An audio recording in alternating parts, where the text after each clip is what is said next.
Okay, so um, this particular class session is going to be a little bit of me talking, but mostly it's going to be you guys getting together in small groups and going through what we call a backward design unit plan, so that on Thursday when we come back here, I can introduce you to the first set of competencies, which is going to be you individually going through a unit plan and what we call annotating it. So trying to figure out the different sections of the unit plan in relationship to the language that we've talked about in the other uh, class sessions leading up to today. Okay, so we're going to take a first look at actually going through a unit plan. Thursday, you'll get your first competencies, as I said, which is you kind of going through the unit plan, trying to figure out the different parts. And then what are we doing next week? Next week is supposed to be the week that you go out and do your first observations. I'm not sure how we're going to handle that just yet. I need to talk with the other folks who are teaching this class so that we can kind of figure out what next week actually looks like. But so let's not worry about that far ahead yet. Let's just worry about the rest of this week, which is you and the first set of competencies. And we'll get started with kind of leading you through that today. I'm going to share my screen with you first. Okay. So give me a quick thumbs up. Can you see the PowerPoint screen? All right.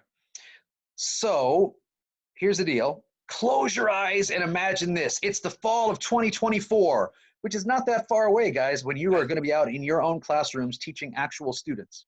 You're so excited because the last spring you took a job and now you're ready to teach in your very first school. Your room's ready. It reflects your personality. For some of you, bright colors, children's books, toys. Others, meaningful posters on the walls of social studies concepts. Others, it might mean that all the instruments are polished and ready for students to begin to make music. It's only days before the students come, and the big question of the day is, what am I going to teach? Panic sets in, and you remember that the standards are the answer. You will teach the standards. Whew. But then, dun, dun, dun. Wish I had like the sound effect. I can't.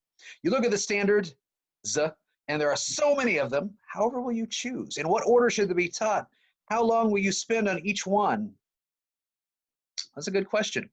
And hopefully you'll have a way to figure that out. Hopefully, with any luck, your school will have something that looks like the curriculum map that's on this next slide. Looks like this. So sometimes in teacher workrooms, you'll go in and you'll see like the social studies curriculum map or the language arts curriculum map or the first grade curriculum map. And what they'll do is essentially put this planner on the wall, and it will give you the month and week by which units are supposed to be taught, the concepts that are supposed to be taught during that unit, and how it moves throughout the course of the school year. In the old days, we called this a scope and sequence. Now the term that you hear is curriculum map, okay? And it looks something like this. Here's a better sample, although there's nothing that's actually filled out on this map. So I'm gonna put slideshow actually on. Can you still see this if I put the slideshow on? Okay, so this will look a little bit bigger for you, I hope. You can kind of see, if you go from left to right on the sample curriculum map, there'll be a unit title, and then there's the month in which the unit gets taught. So this unit title, it gets taught in August and September. Next, we move to October, November, January, February. You can kind of see it. It kind of takes the class all the way throughout the course of the year. You'll see also some of those things that we talked about in principles of assessment, some of those terms that you did on your vocabulary sheets that you turned in earlier. You know what breaking down the standards is.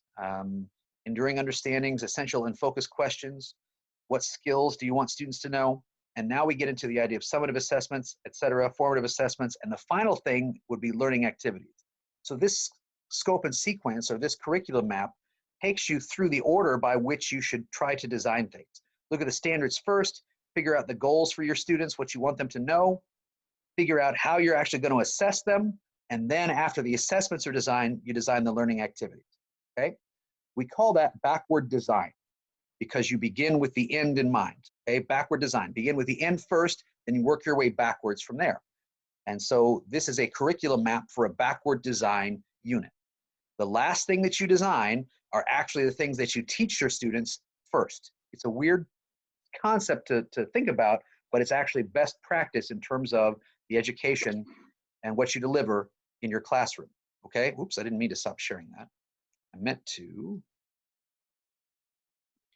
just close out the PowerPoint screen. Did I do that? There we go. Oops, and then I just closed the window. I'm not sure what to do with Zoom. I really have no idea what I'm doing. I'll edit that part out. Okay, should be back on again. All right. So if we kind of break it down even further, here's the unit title, there's the month, and you can kind of look at, again, the things that we just talked about. This is the an individual unit, and then imagine those in order, you know, in a line all the way through from left to right, and you get your scope and sequence. That's your curriculum mapping. Again, if you take a look at at one cell of the curriculum map, you'll see the elements of a unit plan, backward design, like we just talked about, looking at the goals, potential questions, assessments you'll use. This is how teachers know what to teach. If you use best practice in your classroom, this is how you know what to teach. And if you look at the way that this course is designed, when Dr. Wood designed this course, she looked at the course competencies first. Then the next thing she did after she broke down the course competencies was design the assessment activity. What is it that we need you to do in order to meet those competencies? She designed those assessments, and then groups of us got together, looked at the competencies, looked at the assessments, and then we designed instruction to try and meet your goals in this class. Okay, so this class that you're in right now is a backward design class. The principles of assessment class was a backward design class. Okay, culminating in the end with the big whiz-bang activity. In this case, it's your lesson plan. All right, so that's how we're going to try to figure out if you know all the skills that you need to know in order to pass this course. All the other stuff that we do between the beginning and the end gears you up toward that. But we design the instruction after we design the assessment. All right? Okay. So if we have to map this out, this is kind of what it looks like. And we've showed you similar things to this before, but I'll show it to you again. The first thing that you look at is the intended learning outcomes of your curriculum. You look at those first. You break down the standards first. The next thing you do, once again, is design assessments that are based on those standards.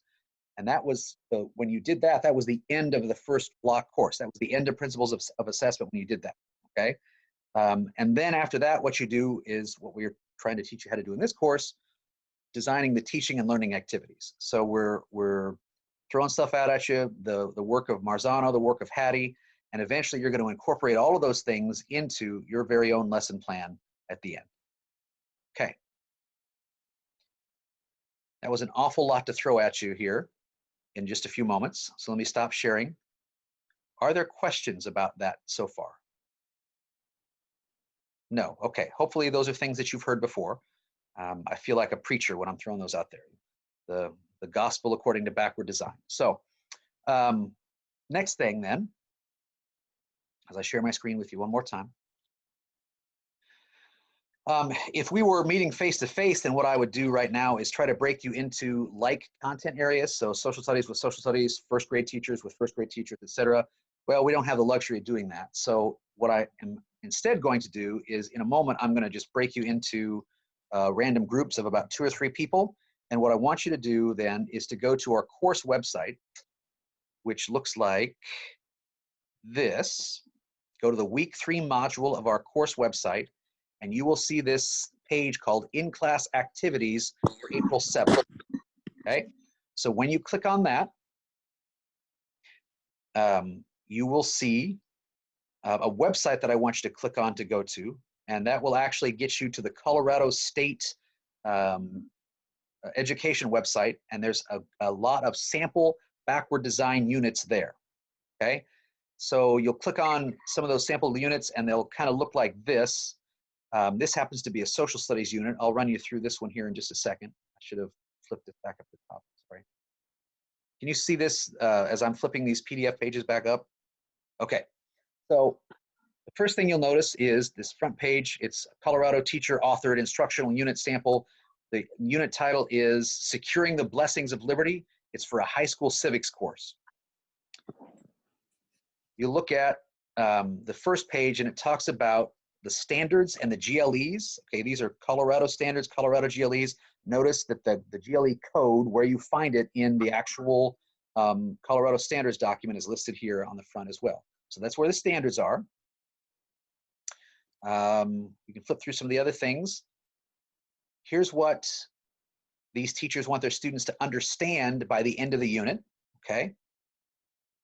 Here are certain questions that they're going to ask of their students so that they can begin to understand what they want them to know.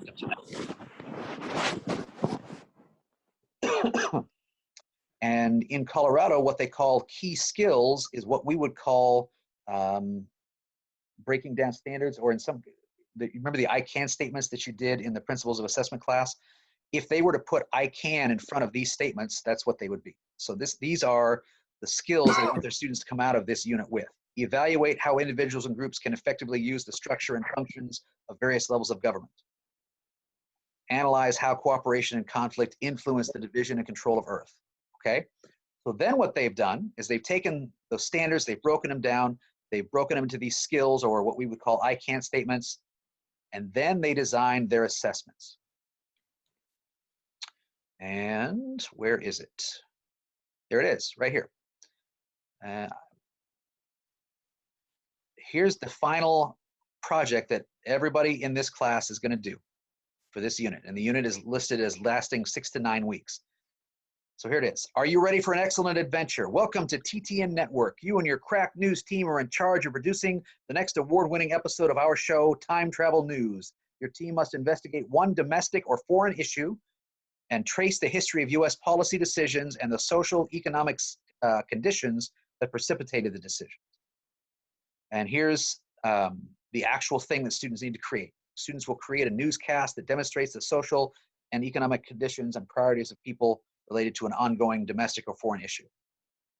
So that's the assessment that those teachers have designed according to those standards. And then everything else that comes after it, as you can see me roll through it here, this is helping individual teachers eventually design instruction to get to that last assessment. This is a whomper of a unit plan. It's like 26 pages or something like that, okay? So what I would like you to do, and in a moment I'll put you in those groups, as I said. Oops, I gotta go back to sharing the screen, sorry. You'll probably have a group of 2 or 3, and it's very unlikely that you will get like people in your group as far as your content areas. So I want you to find at least one unit plan for each of your content areas. If you're elementary, find an elementary school unit plan. If you're art, find an art plan. If you're high school social studies, you see what I'm getting at. But I want you both to take a look at those.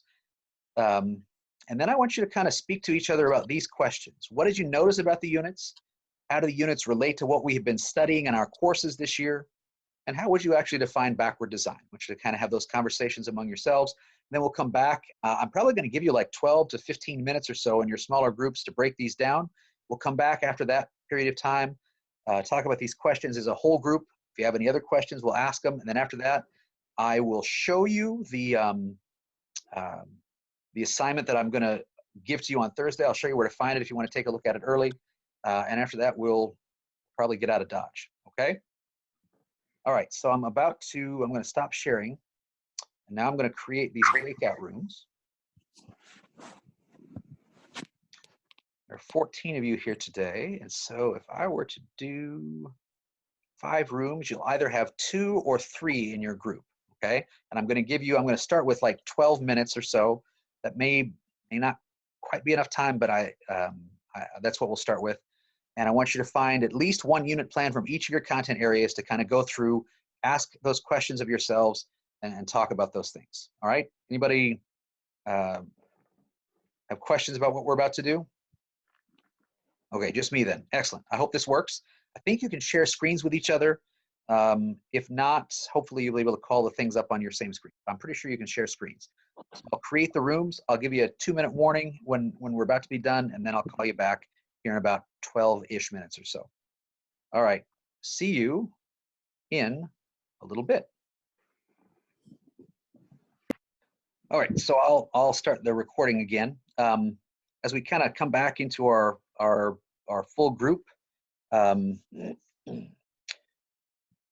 noticings. What did you see about those the units as you look through? And the one thing I will say, like eventually the unit that you look at for your own annotation will not be quite as involved as what you saw today.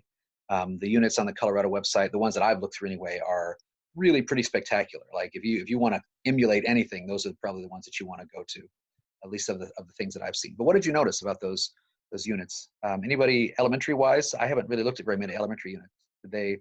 Oh yeah, I was in the elementary like reading and language arts section, and I like how they have near like the bottom toward the middle, there's like a critical language, I think it said, and there's different topics that you have to make sure that they understand and they have to go over. Mhm. I also like how there's the standard, then in the middle there's other questions, and then final questions. So you kind of have something to base your like worksheets or tests off of. The instruction and the assessment that you do. Okay, that's cool. High school folks or secondary people. I don't know who you are in the group. Did you see anything different than that? I thought it was, go ahead. Sorry. Okay. So I was in secondary social studies. I was looking at an econ course called So You Want to Be a Millionaire, which is, the concept was really cool. Mhm. But I really liked how they had a lot of online activities and a lot of worksheets with like videos embedded in them that you could go through. So there's a lot of resources that you could use. Yeah. So I just thought that was really awesome, especially with like the online integration. And Mhm. I also thought that the differentiation section was interesting to see like how you can modify it for different students. Yeah, The different links were really nice too. yeah, the units, that doesn't happen everywhere. So that's why another reason these Colorado units are pretty good is because not only does it have the plan, but it's got the stuff as much as possible. The stuff is linked there, and that's handy. Especially, remember this as you go out into your classrooms in your first years. Not every place that you go to work will have the scope and sequence set up like this. Not every place that you go to work will have unit plans set up for you. Sometimes these are things that you have to find yourself, that you have to do yourself, or reinvent yourself, or redesign yourself. So it's nice to have a resource to go back to. So if you can, if I were you, I would favorite that. I put that little star on the on your computer so you can go back to that early and often and just see some of the stuff that's there. Okay. You share our website screen, our course site screen here one more time. When we come back on Thursday, we're in week 3 here, I will, the Thursday will kind of be the official introduction of this, but I'll just show it to you if you want to take a look at it. Competencies 1 through 4 is annotating a unit plan, going through and figuring out if you can identify the various sections of the plan in ways we've discussed before. So locate the state standards. Can you find the state standards in the framework of the unit plan? Okay. Can you define the academic language of curriculum and instruction? For that, you're going to want to go back to those vocab sheets that we did at the beginning of the class. Okay. Identifying instructional strategies in model unit plans. This is kind of a big deal. That Marzano and Hattie stuff that we've looked at, you're going to have to find those in the framework of the plan itself. Okay. And then differentiate between instructional strategies and actual learning activities. And we'll speak more about that on Thursday as well. So those are the things you're going to have to figure out in the framework of the unit plan. And I'll assign that Thursday. Right now, the due date is April 13th. We'll talk more about that too if we need longer. I think we can, because I think next week is kind of open for us in the class. As I said, one of the days was supposed to be going out to schools. Well, obviously that can't happen anymore. So we can negotiate on when the due date for that would be. And then ultimately, as I've said to you before, ultimately the time that you have to have those competencies done isn't really until the very, very end. Hopefully you can get it done earlier so I can give you some feedback. But, in this day and age of coronavirus and just, my internet has been wonky lately too. So the one thing I would say is I'll work with you in any way, shape, or form, just so we can get those competencies done by the end of this unit. And if we have to, delayed grades are an option, all that sort of thing too. So time constraints, don't be so much worried about those. Just be worried about the knowledge that you can get and how to show that knowledge through the competencies. All right, any other questions for the good of the cause today? I have one. Okay. Is there a, I noticed that on Canvas there was the UBD project-based learning. I think that was that for PLC or was that for instruction? Intro to instruction and curriculum. Let me go back to the module here. I'm noticing there's a UBD template on our course website here under week 3. There's also a pretty good article about backward design here. This is a chapter, I think, out of a textbook, which sounds boring, and maybe it is, but it's got some good information on backward design. The template itself, we in this class are not going to make use of, so I'm not sure why we chose to put it in here. You don't have to design a unit plan. That won't come for you until later on, probably. Let's see, what are you guys? Are you sophomores or freshmen here? It probably won't come until late in your sophomore year, early your junior year. So, yeah. So when you do it, we want it to look like this. And I think what happened is in an earlier version of this class, we did have you design the unit, and we decided that was a little too much too soon. So I think we just never took it out. So here's what I'll do. I'm going to, you know what? I won't unpublish it. If you guys want to take a look at it, you're welcome to, but we won't do anything with it. Okay. Does that make sense, Adriana? Yeah, that makes sense. Okay. Thank you. Yeah, sorry to confuse you with that. No, it's okay. I just want to make sure. Okay. Anything else? That's a great question. Anything else? Okay. I know that at least one of you had a question for me after the class is done, so I'll stay on. You guys are free to head out, and I will see you Thursday, and we'll talk a little bit more about the annotating of the plan on Thursday, and then I'll let you loose. Okay. So take care, guys. We'll see you Thursday. Be safe.